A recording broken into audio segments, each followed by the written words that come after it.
immediately within the same day and said, this is beyond everyone.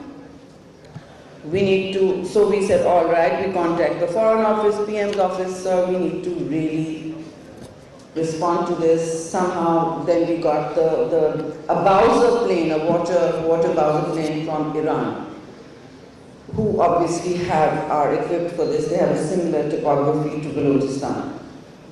And by the time the plane came, between that and the weather itself, the fire was put out. That was the most extreme fire we've had. Most of Western Europe has had worse. Parts of the United States, California with its droughting and desertification, Western California, Central California mostly. Many countries, Cape Town was rationing water. People need to know this. They need to prepare for the challenge and to take it seriously. It is not some foreseeable future that we are giving away when we run many air conditioners at one time and we let the water taps run dry, carry on, when we wash our cars and just expand our carbon footprint that our entire generations have been doing without thinking. Nothing should be without thinking now when you use the world, the planet's or nature's resources. And this is human activity which has caused it.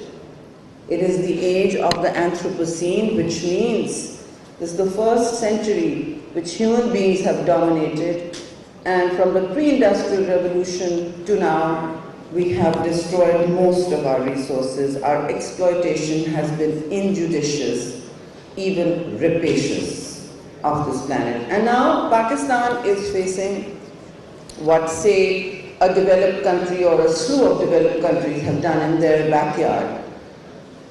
The global west, what we call the north in our climate language, in the Conference of Parties multilateral forums, has gotten rich on the back of very high exploitation of natural resources and, of course, the burning of fossil fuels, which is why the greenhouse gases have gone through the roof.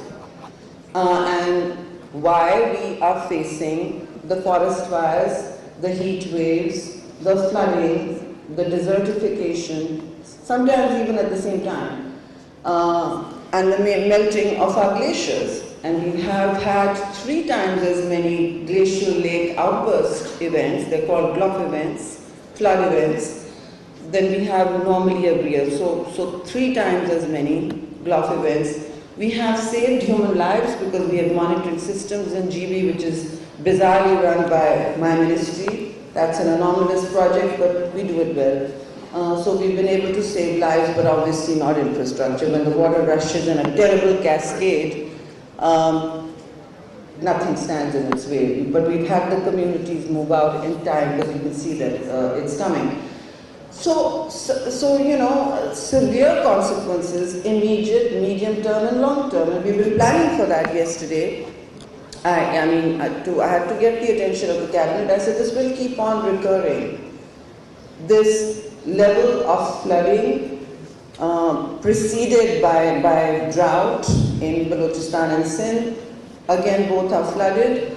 The north will face different consequences. They dealt with fires and GLOF events, and so nobody really was exempt, no area. Probably Islamabad has been relatively free of huge disasters. We did have the forest fires, but we've been dealing with them at the Margala level, which we run. Now, here's where we stand.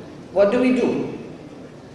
Do we manage the same targets to be carrying on at 2050 with mitigation goals? Now, in easy words, layman's words, mitigation is literally 2 actions that reduce greenhouse gases, mostly planting trees, and those are the low-cost nature-based solutions, and the other is, of course, completely reducing all reliance on fossil fuels.